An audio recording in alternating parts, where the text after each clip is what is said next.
కేసముద్రంలో జరిగినటువంటి ఒక దారుణ సంఘటనని నేను ఇప్పుడు చెప్తున్నాను.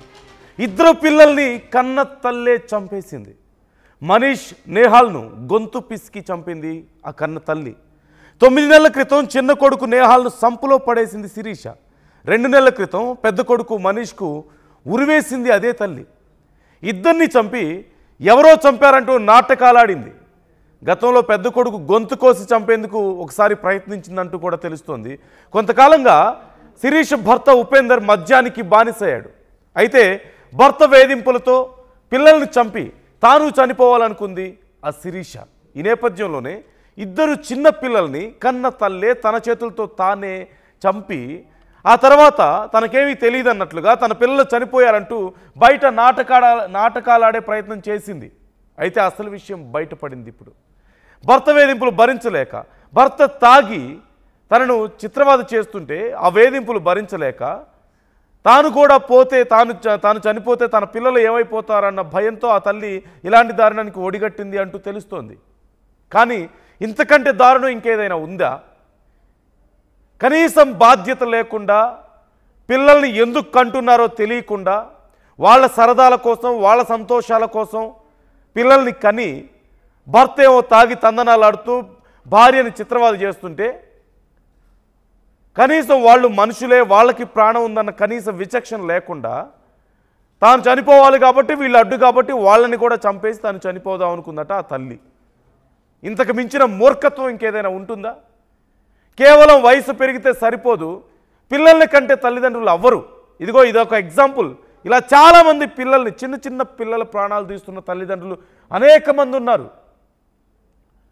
This is one of the most wrong thing happening in our society.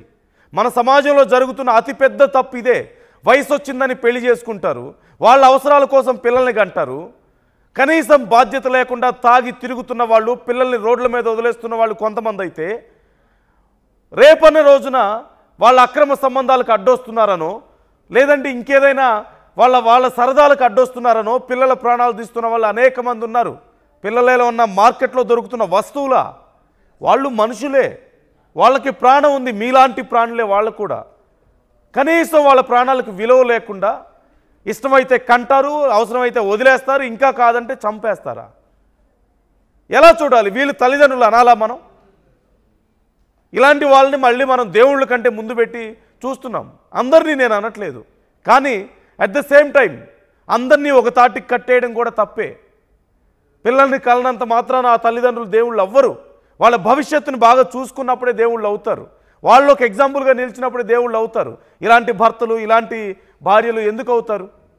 US description is advised. మేము చెప్తున్న వార్త కానీ, చూపిస్తున్నటువంటి విజువల్స్ కానీ చూడడానికి, వినడానికి కొంచెం కష్టంగా ఉండొచ్చు, సున్నిత మనస్కులు కొంత కలవర పడొచ్చేమో, కానీ వార్తను మీకు పూర్తిగా చేరవేయడమే మా ఉద్దేశం. US description is advised. ఈ అంశానికి సంబంధించి అసలు ఏం జరిగింది, ఆ తల్లి ఆ పిల్లల ప్రాణాలు ఎలా తీసింది, అసలు ఆ వ్యక్తి ఎవరు, అంత దారుణంగా చిత్రహింసలు పెడుతున్నటువంటి వ్యక్తి ఎవరో తెలుసుకుందాం. వెంకటరత్నం జాయిన్ అవుతున్నారు, మా ప్రతినిధి. వెంకటరత్నం, డీటెయిల్స్ ఎలా ఉన్నాయి ఈ అంశానికి సంబంధించి? ఆ తల్లి ఎవరు, అసలు ఆ తండ్రి ఎవరు, డీటెయిల్స్ ఏంటి? నందు, ప్రస్తుతానికైతే ఇక్కడ మహబూబాబాద్ జిల్లా కేసముద్ర మండలానికి చెందినటువంటి నారాయణపూర్లో ఒక కన్న తల్లి ఇద్దరు పిల్లల్ని కూడా అతి పాశవికంగా, కర్కశంగా చంపినటువంటి హృదయ విదారకమైనటువంటి సంఘటన. అంటే మాతృత్వానికే మచ్చ తెచ్చేటువంటి సంఘటన ఇప్పుడు మీరు చెప్తున్నటువంటి విషయాలను బట్టి చూస్తే తెలుస్తుంది. ప్రస్తుతానికైతే ఇంత దారుణమైనటువంటి విషయం. చిన్న చిన్న పిల్లలు, వాళ్ళకు 6 సంవత్సరాల వయసు కూడా దాటలేదు. ఒకతను 2 సంవత్సరాలు, మరొక మనిషి అనేటువంటి అబ్బాయి మాత్రం 5 సంవత్సరాల పిల్లగాడు. ఇట్లాంటి పిల్లలకి ప్రపంచం కూడా చూడలేదు. అమ్మ అంటే ఆకలి తప్ప ఇంకా ఏమీ తెలియదు. అట్లాంటి పిల్లల్ని కూడా అతి కర్కశంగా చంపడం అనేది కూడా ఒక వ్యూహాత్మకంగా, పకడ్బందీగా జనవరి 15వ తారీఖున ఇక్కడ నిహాల్ అనేటువంటి 2 సంవత్సరాల పిల్లగాన్ని కూడా అతను సంపులో పడేసి అతను చంపేటువంటి ప్రయత్నం చేసింది. వెంటనే నానమ్మ చూసి అయ్యో పడిపోయాడని చెప్పి అతను బతికించుకుంది. 15 రోజుల దాకా తను ఆసుపత్రిలో చికిత్స పొందుతూ ఇక్కడ మామూలుగా ఆడుకుంటున్నటువంటి స్థితికి వచ్చిన తర్వాత మళ్ళీ ఎవరు లేని సమయంలో ఇక్కడ శిరీష, పందుల శిరీష అనేటువంటి ఆమె తన కొడుకును మళ్ళీ మరొకసారి సంపులే పడేసి చనిపోయింది. అంటే 15 రోజుల తర్వాత మళ్ళీ చంపేసింది. ఆ తర్వాత ఎందుకు చనిపోయింది అన్నటువంటి విషయంలో ఊరంతా కూడా చర్చ జరిగింది. అయ్యో అనుకోకుండా సంపులో పడి చనిపోయాడు అన్నటువంటి ఊరందరూ అనుకున్నారు. ఈమె నమ్మబలికింది. ఆ తర్వాత కూడా మళ్ళీ కట్ చేస్తే జూలై 21వ తేదీన కూడా ఇక్కడ ఎవరైతే పందుల శిరీష ఉందో ఆమె తన పెద్ద కొడుకు నిహాల్ని కూడా చంపేటువంటి ప్రయత్నం చేసింది. ఆ పెద్ద కొడుకు మనీష్ను కూడా చంపేటువంటి ప్రయత్నం చేసింది. కానీ ఎవరికి అనుమానం రాకుండా జూలై 21వ తేదీన కత్తితోటి మెడ మీద ఘాటు పెట్టి రక్తస్రావం అడుగుతుంటే ఏమీ తెలియనట్టుంది. కానీ మళ్ళీ నానమ్మ చూసి ఇక్కడ ఏం జరుగుతుంది అన్నటువంటి హుటాహుటిన తీసుకెళ్లి స్థానికంగా ఉన్నటువంటి ఆసుపత్రిలో చికిత్స పొందించి ఆ తర్వాత మళ్ళీ కొద్ది రోజులు బాగానే ఉంది. కానీ ఏం జరిగిందో తెలియదు. ఇప్పటి వరకు వాళ్ళు చెప్తున్న దాంట్లో ఒక పూర్తి ఒక నమ్మకము అంటే ఆమె చెప్తున్న దాని మీద కూడా పూర్తి నమ్మకం అయితే కలగట్లేదు. కానీ 24వ తారీఖు ఈ 9వ నెల అంటే ఈ నెలనే 24వ తారీఖున బతుకమ్మ పండుగ సంబరాలు జరుగుతుంటున్నటువంటి సందర్భంలో కూడా తన కన్న కొడుకును మెడకు నైలాన్ తాడుతోటి ఉరి బిగించి చంపేసి ఏమీ తెలియనట్టు వెళ్ళి బతుకమ్మ ఆడుకుంటూ అతను ఉంటున్నటువంటి పరిస్థితి. మళ్ళీ అదే నానమ్మ ఇంటికొచ్చి చూసేసరికి ఒక్కసారి పిల్లగాడు కదలకుండా అలాగే పడిపోయాడేందనేప్పుడు చూసిన నేపథ్యంలో ఒక్కసారిగా గుండె అవిసేలా షాక్. ఇక్కడ తను మెడకు ఉరి బిగించారా ఏం జరిగిందన్నటువంటి విషయం చూసేసరికి ఆ విగత జీవిగా మారాడు. వెంటనే స్థానికంగా ఉన్నటువంటి ఆర్ఎంపీ డాక్టర్ దగ్గరికి పరుగున వెళ్ళి చూసేసరికి అప్పటికే డాక్టర్ నిర్ధారించాడు తను చనిపోయాడని చెప్పి. వెంటనే ఎందుకు మా ఇంట్లోనే ఇంత వరుస సంఘటనలు జరుగుతున్నాయని చెప్పి చెప్తున్నటువంటి నేపథ్యంలో మళ్ళీ దొంగ నాటకాలు ఆడుకుంటూ నా కొడుకు చనిపోయాడని చెప్పి చెప్తుంది. కానీ అసలు విషయం కూడా ఎవరికి చెప్పకుండా తను మాత్రం ఇద్దరు పిల్లల్ని కూడా హతమార్చింది. మిగిలింది మరో పిల్లగాడు. అంటే ఇప్పటికే విషయం తెలిసిపోయింది కాబట్టి ఇద్దరు పిల్లలతో సరిపోయింది. లేకపోతే మూడో పిల్లగాడిని కూడా చంపేటువంటి ప్రయత్నం చేసింది. మరి ఎందుకు ఇంత జరిగిందని చెప్పి ఆ పోలీసులు కూడా ఆరా తీసిన తర్వాత అనేక విస్తుపోయేటువంటి విషయాలు కూడా వెలుగు చూశాయి. పోలీసుల ఇన్వెస్టిగేషన్ అలాగే ఇంట్రాగేషన్ లో కూడా ఆ కన్న తల్లి మీద కొంత అనుమానం కలిగినటువంటి నేపథ్యంలో పోలీసులు తమ స్టైల్లో ఇంట్రాగేషన్ చేసిన తర్వాత తనే చంపాడని చెప్పి పోలీసులకు కూడా చెప్పడం ఒక్కసారి ఆ సభ్య సమాజం కావచ్చు, అలాగే ఉన్నటువంటి గ్రామస్తులు, అలాగే నానమ్మ కట్టుకున్న భర్త ఒక్కసారి అవక్కైపోయారు ఎందుకు చంపిందన్నటువంటి విషయాన్ని. అయితే పోలీసులకు తెలిపినటువంటి వివరాలు ఒక్కసారి పరిశీలిస్తే ఇక్కడ తన భర్త తనకు అక్రమ సంబంధాలు అంటగడుతున్నాడు, ఎక్కడికి పోయినా అనుమానపు చూపులు చూస్తున్నాడు, కాబట్టి నేను ఒక్కరిని చనిపోతే నా పిల్లలు ఒంటరి వారైపోతారు కాబట్టి నా పిల్లల్ని కూడా చంపి నేను కూడా చనిపోదామని చెప్పి ఆలోచిస్తున్నానని చెప్పి పోలీసులకు చెప్పినటువంటి పరిస్థితి. కానీ ఈ వివరాలు మాత్రం అక్కడ ఉన్నటువంటి వాళ్ళు కూడా తాజా సమాచారం ప్రకారం అక్కడ ఉన్నటువంటి వాళ్ళు కూడా కొన్ని అనుమానాలు వ్యక్తం చేస్తున్నారు. ఎందుకంటే ఆ భర్తకు అక్రమ సంబంధాలు కూడా తనే అంటగట్టింది. ఆ భర్త మీదకు వీళ్ళకు సఖ్యత లేకపోవడం వల్ల కూడా వీళ్ళిద్దరి మధ్య మనస్పర్ధలు కూడా కొంత వస్తున్నాయి. అట్లాంటి సమయంలో ఇక్కడ భర్త కూడా ఈమె ప్రవర్తన నచ్చకనే తాగుడుకు బానిస అయిపోయాడు అని చెప్పి మరికొంతమంది చెప్తున్నటువంటి పరిస్థితి. కానీ ఇక్కడ పోలీసులు చెప్తున్నటువంటి వివరాల ప్రకారం మాత్రం ఇక్కడ భర్త పట్టించుకోకపోవడము, భార్యను అలాగే పిల్లల్ని కూడా పట్టించుకోకపోవడంతో ఇక బతికెందుకు అన్నటువంటి ఒక ఆందోళనతో పిల్లల్ని చంపి తను కూడా అనుమానపు చూపులు నేను భరించలేను అని చెప్పి పిల్లల్ని చంపి నేను కూడా చనిపోదామని చెప్పి అనుకున్నానని చెప్పి పోలీసులకు చెప్పి పోలీసులు కూడా మీడియా సమావేశం పెట్టి చెప్పినటువంటి పరిస్థితి. కానీ ఇంతటి దారుణమైనటువంటి విషయం అంటే ఒక వరుస ప్రణాళిక. కానీ తను పిల్లల్ని కూడా పక్షులు లాంటివి అలాగే జంతువులు లాంటివి కూడా పిల్లల్ని కన్న ఆ ప్రేమ ఆ పాశం అనేది వదిలిపెట్టకుండా ఎంతటి ప్రమాదాలు విపత్తులు ఎదురైనప్పటికీ కూడా రక్షించుకొని తన ప్రాణాలు అడ్డుపెట్టి రక్షించుకునేటువంటి పరిస్థితి. కానీ కేవలము ఆ పిల్లల తను చనిపోతే పిల్లలు ఏమైపోతారన్నటువంటి విషయంతో ఆ కన్న తల్లి యొక్క ప్రేమను పక్కన పెట్టి పాశవికంగా కన్న తల్లే ఒక విషనాగులాగా మారిపోయి పిల్లల్ని చంపిందంటే చాలా దారుణంగా చూడొచ్చు. ఈ విషయం తెలిసిన తర్వాత గ్రామస్తులు కూడా చాలా తీవ్రంగా మండిపడుతున్నారు. ఒకవేళ ఆమె కంట పడితే మాత్రం అక్కడనే కొట్టి చంపుదామన్నంత కోపంతో ఉర్రు తొలగిపోతున్నటువంటి పరిస్థితి. భర్త కూడా తను అచేతనంగానే ఉన్నటువంటి పరిస్థితి. ఎందుకంటే తన గురించి ఏం తెలుసో తెలియదు, కానీ తను మాత్రం అక్రమ సంబంధాలు అంటగడుతున్నాడన్నటువంటి ఒక ఆరోపణలు మాత్రం చేస్తుంది. అందులో నిజాలు ఏందో పూర్తిగా తెలవాల్సినటువంటి అవసరం ఉంటుంది. కానీ తన అత్తకు కానీ అలాగే మామకు కానీ కట్టుకున్న భర్తకు కానీ ఏ మాత్రం డౌట్ రాకుండా తనే చంపి ఎన్నోసార్లు ప్రయత్నం చేసింది. నా పిల్లల్ని ఎవరో చంపడం కోసం ప్రయత్నాలు చేస్తున్నారు, ఒకసారి కత్తితోటి దాడి చేశారు, వరుసగా ఇట్లా నా పిల్లల మీద ఎవరో కన్ను పడింది అని చెప్పి చెప్పారు. కానీ ఈ పెద్ద కొడుకు చనిపోయిన తర్వాత మీడియా వెళ్ళి అడిగిన తర్వాత కూడా అప్పుడు కూడా దొంగ ఏడుపులు ఏడ్చుకుంటూ నాకు తెలియదు, నేను మామూలుగా ఇంట్లో పిల్లానికి అన్నం తినిపించి నేను బతుకమ్మ ఆడడానికి వెళ్ళాను, వచ్చి చూసరికి ఎవరో నా బిడ్డకు ఉరి వేసి చంపాడన్నటువంటి అనుమానాలు కూడా తను కూడా వ్యక్తం చేసింది. కానీ హాస్పిటల్కి తీసుకెళ్లిన తర్వాత తన భర్త అంటే మెడ మీద ఉన్నటువంటి ఆ నైలాన్ తాడు యొక్క గుర్తులు గమనించి ఇది తను మామూలుగా చనిపోలేదు, ఎవరో ఉరివేసి హత్య చేశారని చెప్పి వెంటనే వెళ్ళి పోలీసులకు చెప్పారు. పోలీసులు కూడా ఆ స్టైల్లోనే ఇన్వెస్టిగేషన్ చేసిన తర్వాత అక్కడ ఉన్నటువంటి పరిస్థితులను ఒకసారి క్షుణ్ణంగా అబ్జర్వ్ చేసిన తర్వాత ఈ పరిస్థితి ఎవరికి ఉంటుందని, ఎందుకంటే కొద్ది రోజుల క్రితమే అంటే జనవరిలోనే చిన్న కొడుకు చనిపోయాడు, మళ్ళీ ఒకే ఇంట్లో వేరే వాళ్ళకి చంపాల్సిన చిన్నపిల్లల్ని చంపాల్సినటువంటి అవసరం ఉంటుంది. అట్లా అని చెప్పి వీళ్ళు పక్క వాళ్ళతోటి పాలి వాళ్ళతోటి ఏమైనా పగ ఉందంటే అది కూడా లేదని కూడా ధృవీకరించుకున్నారు. కానీ ఇక్కడ తల్లిని మాత్రమే కొద్దిగా డౌట్ తోటి చూసారు. తను చెప్పే మాటల్లో కొంత అసందిగ్ధత కనపడేసరికి పోలీసులు తమదైన స్టైల్లో విచారించిన తర్వాత తన తల్లే ఇక్కడ తన పిల్లల్ని చంపిందని చెప్పి ఒప్పుకోవడంతో ఒక్కసారి కూడా కన్న తల్లి ప్రేమకు అలాగే మాతృత్వానికి మాయను మచ్చ తెచ్చినటువంటి ఒక తల్లిగా ఇక్కడ శిరీష మిగిలిపోయినటువంటి పరిస్థితి.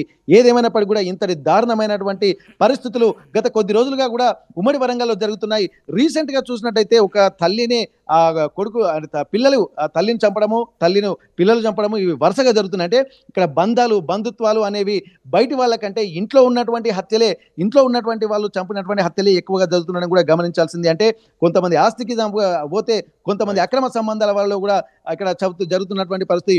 ఇది పూర్తి స్థాయిలో విచారణ జరగాల్సినటువంటి అవసరం అయితే కనిపిస్తుంది. ఇక్కడ అక్రమ సంబంధాల వెలుగులో అక్రమ సంబంధాల ముసుగులో భర్త అనుమానంతో తను దూరం పెట్టాడా లేకపోతే ఏం జరిగిందనేది కూడా ఇంకా పూర్తిగా తెలియాల్సినటువంటి అవసరం ఉంది. ప్రస్తుతానికైతే పోలీసులు చెప్తున్న దాని ప్రకారం భర్తకు అక్రమ సంబంధాలు ఉన్నాయి, అలాగే నన్ను కూడా అక్రమ సంబంధాలతోటి అంటగట్టి నన్ను అనుమానపు చూపులు చూస్తే ఆ చూపులు భరించలేకనే తన పిల్లల్ని ఒకవేళ నేను చనిపోతే తన పిల్లలు ఇబ్బందులు పడతారు కాబట్టి ముందే పిల్లల్ని కడతెచ్చి తాను చనిపోవాలనుకున్నట్టుగా తను పోలీసులకు వివరణ ఇచ్చింది. నందు. Right, thank you Venkataratnam, thanks for the details. ఒక్క విషయం మనం గమనించవచ్చు, చిన్న పిల్లల ప్రాణాలు తీస్తున్నటువంటి తల్లిదండ్రుల విషయంలో 90% పైగా మేజర్ రీజన్ అక్రమ సంబంధం. తల్లి ఇంకొక సంబంధం పెట్టుకోవడమో లేదా తండ్రి ఇంకెక్కడైనా సంబంధాలు పెట్టుకోవడమో ఇవన్నీ కాదనుకుంటే ఆర్థిక సంబంధాలు, తండ్రి తాగొచ్చి తల్లిని కొట్టడం, ఇలాంటి కారణాలతోనే చిన్నపిల్లల ప్రాణాలు తీస్తున్నారు. చాలా వరకు కూడా ఇవే జరుగుతున్నాయి. 90% అక్రమ సంబంధాలు అయితే ఒక 10 లేదంటే 20% వరకు ఆర్థిక కారణాలు ఇంకేవైనా కారణాలతో జరుగుతున్నాయి. కేవలం వయసు వచ్చింది కదా, ఒక 25 ఏళ్ళలో 30 ఏళ్ళలో వయసు వస్తుంది, ఎవరో ఒకరిని ఇచ్చి చేద్దామని చెప్పి పెళ్ళిళ్ళు చేసి కనీసం వాళ్ళకి బాధ్యత ఉందో లేదో చూసుకోకుండా వాళ్ళు సంపాదించుకుంటున్నారా లేదా, వాళ్ళు కనీసం పోషించుకోగలుగుతారా లేదా, డబ్బులు సంపాదించినా సరే ఆ జ్ఞానం ఉందా లేదా, రేపు భార్యను సరిగా చూసుకోగలుగుతాడా లేదంటే పిల్లలు పుడితే వాళ్ళని పోషించగలుగుతాడా అనేటువంటి కనీసం ఆలోచించకుండా వయసు వచ్చింది కదా అని పెళ్ళిళ్ళు చేస్తే ఇదిగో ఇవే జరుగుతున్నాయి. చాలామందికి ఇవే జరుగుతున్నాయి. పిల్లల్ని కనేటువంటి తల్లిదండ్రులు కూడా చివరికి ఎందుకు కంటున్నారో తెలీదు, కేవలం వాళ్ళ సుఖాల కోసం వాళ్ళ అవసరాల కోసం పిల్లల్ని కనేసి వాళ్ళ బాధ్యత అంటే ఏంటో తెలియకుండా వాళ్ళని ఎలా పెంచాలో అనేటువంటి కనీసం ప్లాన్ లేకుండా ఏదో కనీసం పెంచేసాం అన్నట్లుగా కనేయడం, తర్వాత వాళ్ళకి అడ్డొస్తున్నారు, వాళ్ళ అక్రమ సంబంధాలకు అడ్డొస్తున్నారు, వాళ్ళ ఆర్థిక అవసరాలు తీర్చుకోవడానికి కుదరడం లేదు, లేదంటే వాళ్ళ ఫ్రీడమ్కి అడ్డొస్తున్నారని చెప్పి పిల్లలు ప్రాణాలు తీస్తున్న వాళ్ళు అనేక మంది ఉన్నారు. ఒక్కసారి ఆలోచించండి. మీరు తర్వాత ఒక 30 ఏళ్ల పాటు పిల్లల్ని మీరు పెంచలేని పరిస్థితుల్లో ఉన్నారా? వాళ్ళని ఆర్థికంగా చూసుకోలేకపోతున్నాం, లేదంటే వాళ్ళ బాగోగులు చూసుకోలేని పరిస్థితుల్లో మీరు ఉన్నారా? కనొద్దు. లేదంటే మీ కోరికల్ని చంపుకొని బతకలేము, మేము పిల్లల కోసం బాధ్యతగా బతకలేము, మేము ఇష్టం వచ్చినట్టు తిరగాలనుకుంటున్నారా? అసలు పెళ్ళిళ్ళే చేసుకోవద్దు. చేసుకొని పిల్లల ప్రాణాలు తీయొద్దు. వాళ్ళు మీలాంటి మనుషులే, వాళ్ళకి ప్రాణం ఉంది, వాళ్ళ ప్రాణాలకు కూడా విలువ ఉంది. మీ వస్తువులు కాదు, అవసరమైనప్పుడు తెచ్చుకొని అవసరం లేనప్పుడు పడేయడానికో పగలగొట్టడానికో. ఖచ్చితంగా ఇలాంటి విషయాల్లో మార్పు రావాల్సిన అవసరం ఉంది సమాజంలో. పెళ్ళిళ్ళు చేసుకునే వాళ్ళు ఆలోచించండి. పెళ్ళికి మీరు సూట్ అవ్వరనుకుంటే చేసుకోవద్దు, పెళ్లి జీవితం గడపలేమనుకుంటే చేసుకోవద్దు, మీ అవసరాలకు తగ్గట్లు ఎలా కావాలంటే అలా ఎంజాయ్ చేయాలనుకుంటే చేసుకోవద్దు. చేసుకున్నా సరే పిల్లల్ని మేము పోషించలేమనుకుంటే కనొద్దు, పిల్లల్ని మేము జాగ్రత్తగా బాధ్యతగా చూసుకోలేమనుకుంటే కనొద్దు. కానీ వాళ్ళ ప్రాణాలు తీయొద్దు. అయితే వాళ్ళ రోడ్ల మీద వదిలేయడమో లేదంటే వాళ్ళ ప్రాణాలు తీయడం ఇవే జరుగుతున్నాయి. ముఖ్యంగా అక్రమ సంబంధాలు, లేదంటే కొన్ని ఆర్థిక సంబంధాలు, లేదంటే ఇంటర్నల్ ఇష్యూస్. అటు తిరిగి ఇటు తిరిగి పాపం పసిపిల్లల ప్రాణాలు, 2 నెలల పసికందుల నుంచి 5 ఏళ్ళు 6 ఏళ్ళు 10 ఏళ్ళు వచ్చినటువంటి పిల్లలను కూడా ప్రాణాలు తీస్తున్నటువంటి పరిస్థితి కనిపిస్తుంది. చివరికి సాధించేదేముంది? మళ్ళీ వీళ్ళలో ఎక్కువ మంది దొరికి రేపు జైల్లో ఊచలు లెక్క పెట్టడం, చెప్పకూడదేంటని తప్పితే చేయగలిగింది ఏమీ లేదు. నిజంగా రిగ్రెట్ ఫీల్ అవుతున్న వాళ్ళు ఎంతమంది అనేది కూడా మనం గమనించలేము. సరే, క్షణికావేశంలో ఏదైనా పొరపాటు జరిగితే ఓకే, కానీ ఇట్స్ ఎ ప్రీ ప్లాన్డ్. ఒక పిల్లోడిని జనవరిలో ఒక పిల్లోడి ప్రాణాలు తీస్తే మళ్ళీ అక్టోబర్కి వచ్చేసరికి మరొక పిల్లోడి ప్రాణాలు, ఈ మధ్యలో పెద్ద కొడుకు గొంతు కోసి చంపే ప్రయత్నం చేయడం. సో ప్లాన్డ్గా జరుగుతుంది ఇది, అనుకోకుండా క్షణికావేశంలో జరిగేటువంటి ఘటనలు కాదు.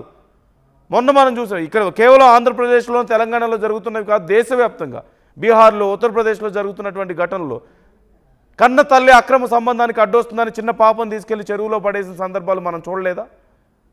లేదంటే తిండి పెట్టకుండా మార్చి వాళ్ళని ఎక్కడో వదిలేసి వెళ్ళి వచ్చినటువంటి సందర్భాలు మనం చూడలేదా?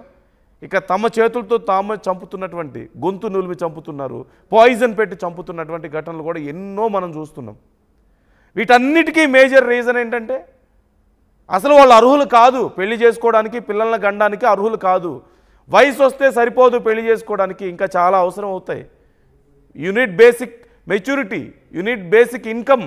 పిల్లల్ని చూసుకోవాలంటే, పెంచాలంటే ఏదో పెళ్ళయింది సమాజం కోసం పెళ్లి చేసుకోవాలి, సమాజం కోసం పిల్లల్ని కనాలి, ఇది కాదు. ఇది కాదు ఖచ్చితంగా పద్ధతి. జాగ్రత్తగా ఉండండి. మనం అక్కడ స్క్రీన్లో చూస్తున్నాం ఆ కుటుంబ సభ్యులు ఎలా ఏడుస్తున్నారు చూడొచ్చు. ఆ తల్లి ఇప్పుడు అసలు విషయం బయటపడింది కాబట్టి అక్కడ కుమిలి కుమిలి ఏడుస్తుంది. దేనికోసం? పిల్లోడి ప్రాణాలు పోయినందుకు కాదు, బయటపడ్డందుకు, దొరికినందుకు ఏడుస్తుంది. సొంత కొడుకుని, సొంత పిల్లల ప్రాణాలు తీసుకోగలిగినటువంటి తల్లి నిజంగా అక్కడ ఎందుకు ఏడుస్తున్నట్లు? ఎందుకు ఏడుస్తుంది ఆ తల్లి అని మీరు అనుకుంటున్నారు? నిజంగా బాధతో ఏడ్చే తల్లి అయితే అలా ప్రాణాలు తీస్తుందా? ఎంతమంది తల్లులు లేరు? భర్తలు వదిలేస్తూనో, లేదంటే భర్తల ప్రాణాలు పోతేనో, లేదంటే భర్తలతో వేగలేక పిల్లల్ని సపరేట్గా తెచ్చుకొని కూలీ నాలి చేసుకొని తమకున్న దాంట్లోనే పిల్లల్ని బాగా చదివించుకొని ప్రయోజకులు చేసినటువంటి తల్లులు ఎంతోమంది ఉన్నారు. మహాతల్లులు చాలామంది ఉన్నారు. వాళ్ళు కదా దేవతలు అంటే. వాళ్ళ పడక సుఖాలకు అడ్డొస్తున్నారనో, లేదంటేనేమో వాళ్ళ కష్టం అవుతుంది పెంచలేక అని చెప్పేసి పిల్లల ప్రాణాలు తీసేవల్ల ఏం బాధ్యత ఉంది ఇక్కడ? ఎందుకు చేసుకుంటారు పెళ్ళిళ్ళు? అలాంటప్పుడు మీరు ఎందుకు కంటారు పిల్లలు? 3 పిల్లల్ని కన్నది కదా ఆ తల్లి. ఆ భర్తకి ఏమాత్రం బాధ్యత ఉందా అసలు? మగాడైతే చాలు, వాళ్ళ పడక సుఖం కోసం సంతోషంగా గడిపితే చాలు, ఏదో పిల్లలు కనేస్తున్నారు, పుట్టేస్తున్నారు, అయిపోయింది, అంతేనా? చివరికి ఏం జరుగుతుంది ఇక్కడ? ఎంతమంది పిల్లల్ని రోడ్ల మీద వదిలేస్తున్నారు తల్లిదండ్రులు పోషించలేక? ఎంతమంది పిల్లలు వీధుల్లో భిక్షాటం చేస్తూ బతుకుతున్నారు? They are begging in streets. 2 సంవత్సరాల పిల్లలు, 3 సంవత్సరాల పిల్లలు ఎండా వాన తెలియకుండా ఎంతమంది సిగ్నల్స్ దగ్గర కనిపిస్తున్నారు? లేదంటే వాళ్ళని తీసుకొచ్చి కేవలం అడుక్కోవడానికి ఉపయోగించుకుంటున్నారు ఎంతమంది మాఫియా లాగా? It's all because of recklessness. It's all because of lack of responsibility. కనీసం బాధ్యత లేక, విచక్షణ లేక, పిల్లలు అంటే కూడా వాళ్ళలాంటి ప్రాణాలే అని కనీసం విలువ లేక ఇలా తయారు చేస్తున్నారు. టోలరేట్ చేయకూడదు సమాజం ఇలాంటి విషయాల్లో. కొత్త చట్టాలు తీసుకురావాలి ఖచ్చితంగా ఇలాంటి వాళ్ళ విషయంలో. ఒకసారి ఆ పోలీసు అధికారులు ఏమంటున్నారో, అలాగే వాళ్ళ బంధువులు ఏమంటున్నారో మనం విందాం. మీరు కూడా మీ అభిప్రాయాలు మాతో పంచుకోండి, కామెంట్ చేయండి. ఏం చేయాలి ఇలాంటి వాళ్ళ విషయంలో? ఎవరిని బ్లేమ్ చేయాలి? కామెంట్ చేయండి. అండ్ ఒకసారి వాళ్ళు ఏమంటున్నారో చూద్దాం. చూస్తే అబ్బాయి ఒక్క సైడ్ మీద ఇట్లా వండుకొని ఉన్నాడు. చెద్దరు కప్పున్నది. చెద్దరు కప్పున్నాక ఏంది ఇంకా లేస్తలేడని మనిషి అని పోయి రెక్కబెట్టి లేపితే అస్సలే లేస్తలేడు. ఈ చెయ్యి గట్టి దరుచుకుపోయి బిర్రుగా అయింది, వస్తలేదు. బాబో నా కొడుకు బిర్రుగా అయింది ఏందని అవ్వతను లేబట్టుకొని ఇటు చూస్తారకనే ఈ కాలు నిరదానికి పోయింది, చేతులు ఇట్ట మూసుకొచ్చినాయి. ఓ నా కొడుకు చచ్చిపోయిండే అని మొత్తుకొని నేను ఇతలకి ఎత్తుకొని రాలేక ఆడనే పడేస్తాను. ఆడబడేస్తుంటే మా బావ కోడలు వచ్చి ఇదే పిల్లగాని చావకముందు చచ్చింది అంటాను అని ఆ పొల్ల దెబ్బ తీసుకొని చేతులు కాళ్ళన్నీ నలిచి హాస్పిటల్ కాడికి తీసుకుపోయినాక ఆడిపోయినాక ఆయన చనిపోయిండమ్మా, లేడు, పానంతో లేడు అని చెప్పినాక మళ్ళీ ఇంటికి తీసుకొచ్చినాక నా కొడుకు వచ్చిండు. వచ్చినాక ఇక మమ్మల్ని భార్యను 2 దెబ్బలు కొట్టిండు.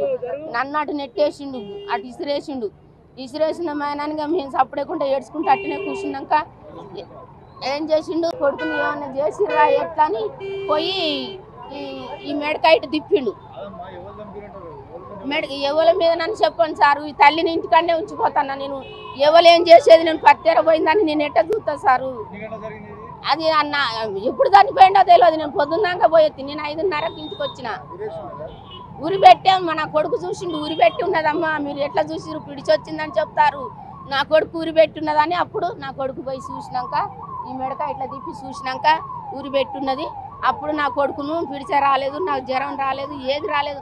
నా కొడుకును చంపిరని అప్పుడు ఏమంటే మా బాబు ఇట్లా పోలీసు వాళ్ళకి ఇచ్చిళ్ళు పండబెట్టే ఉంచింది చూలే పండుకొనే ఉన్నది పండుకొనే ఉన్నాడు అని చెప్తాంది నాతోటి అన్నాడు అత్తమ్మ పండుకున్నాడు జ్వరం లేదు ఏం లేదు అని చెప్పింది జ్వరం లేదన్నంటే సరే పండుకొని నిద్ర మీద ఉండడం ఎందుకు లేపాలని నేను కూడా సప్పుడెక్కువ ఊకున్నా కత్తితోటి దాడి చేసిండు అది ఎవరైంది మాకు దొరుకుతలేదు మేము పిచ్చలం అయిపోతున్నాం సారు మేము ఎవరు పోలీస్ కంప్లైంట్ ఇచ్చినా కూడా వాళ్ళు కూడా ఏం చేయలేరు వాళ్ళు ఏం చేయలేకపోతారు సారు మేము మాకు దొరుకుతలేరు వాళ్ళకు దొరకకుండా అవుతారు ఎవరికి మేము ఎవరితోటి ఏం పగలేము ఎవరితోటి ఏం పంచాది లేవు మా ఇంట్లో మీద మాకు కూడా మేము ఏం పంచాది పెట్టుకోము తల్లిదండ్రుల మీద నాకు ఎలాంటి డౌట్ లేదు కన్న తల్లి మీద నేను డౌట్ పెట్టి ఎట్లా నేను చెప్పాను సారు చెప్పు కేసముద్రం మండలం నారాయణపురం గ్రామానికి చెందిన పందుల శిరీష 25 years ఈమె ఉపేంద్ర అనే వ్యక్తిని లవ్ మ్యారేజ్ చేసుకున్నది 6 సంవత్సరాల క్రితం లవ్ మ్యారేజ్ చేసుకున్నది దీనిలో భాగంగా ఆ దంపతులకు ముగ్గురు కుమారులు జన్మించిన తర్వాత తన భర్త క్యాబ్ డ్రైవర్ పనిచేస్తూ నిత్యం అనుమానించేవాడు ఆమె చెప్తుంది శిరీష నన్ను నిత్యం అనుమానించి నువ్వు వాళ్ళ దగ్గర పడుకున్నావు వీళ్ళ దగ్గర పడుకున్నావు అని చెప్పి అక్రమ సంబంధం అంటగడుతూ ఆలన పాలన కూడా చూసేవాడు కాదని తనకున్నటువంటి ఆ ముగ్గురు పిల్లలు కూడా తన యొక్క అత్తమామల దగ్గరికి పోతున్నారు నాకు దగ్గర కానియట్లేదనే కోపంతో ఈమె ఆత్మహత్య చేసుకోవాలని నిర్ణయించుకోవడం జరిగింది నేను ఆత్మహత్య చేసుకుంటే నా ముగ్గురు పిల్లలు ఆగమవుతారన్న ఉద్దేశంతో ఆ ముగ్గురు పిల్లలను చంపిన తర్వాతనే నేను ఆత్మహత్య చేసుకుంటానని నిర్ణయించుకొని దానిలో భాగంగా మొదటగా 2025 జనవరి నెలలో మూడవ కుమారుడైన నిహాల్ 2 years ఉంటాడు అతన్ని మొదటగా చంపాలన్న ఉద్దేశంతో జనవరి నెలలో వాళ్ళ ఇంటి దగ్గరలో గల నీటి సంపు లోపల ముంచి ఊపిరాడకుండా చేసి చంపింది. తర్వాత మన సెప్టెంబర్ 24వ తారీఖు నాడు తన మొదటి కుమారుడైన మనీష్ కుమార్ 5 years ఉంటాయి అతను ఇంట్లో ఉన్నప్పుడు ఒకడే ఉన్నది చూసి మన నాడే అంటే నైలాన్ దారం ఉంటుంది నైలాన్ దారంతో ఊపిరి ఆడకుండా తన మొదటి కుమారుడైన మనీష్ కుమార్ని మెడకు ఉరివేసి చంపడం జరిగిన తర్వాత ఇటు విషయం మీద మన కేసు నమోదు చేసి దర్యాప్తు చేస్తున్నాం. దీనిలో భాగంగానే ఆమెను అడిగినాం ఏం జరిగిందంటే నా భర్త నన్ను పట్టించుకోవడం లేదు నా అత్తమామలు నన్ను పట్టించుకోవడం లేదు నాకు ప్రేమకు దూరం అయిపోతున్నా నేను కూడా ఆత్మహత్య చేసుకోవాలని అనుకున్నా నేను ఆత్మహత్య చేసుకుంటే నా పిల్లలంతా ఆగమవుతారని ముందు వీళ్ళని చంపాలని నిర్ణయించుకున్నా. మరి మొదటి కుమార్ని ఎప్పుడు చంపినామమ్మా అంటే మన జనవరి నెలలో చంపినాన్ని ఒప్పుకోవడం జరిగింది. తన యొక్క మొదటి కుమార్ని మొన్న 24వ తారీఖు నాడు సెప్టెంబర్ నాడు ఉరిపెట్టి చంపినాన్ని ఒప్పుకోవడం జరిగింది. దానిలో భాగంగానే శిరీషని అరెస్ట్ చేసి ఈరోజు రిమాండ్ పంపించడం జరుగుతుంది. కోర్టులో హాజరుపరుస్తాం. అసలైన తొలి వెలుగు. ఫాలో వాట్సాప్ @తొలి వెలుగు official.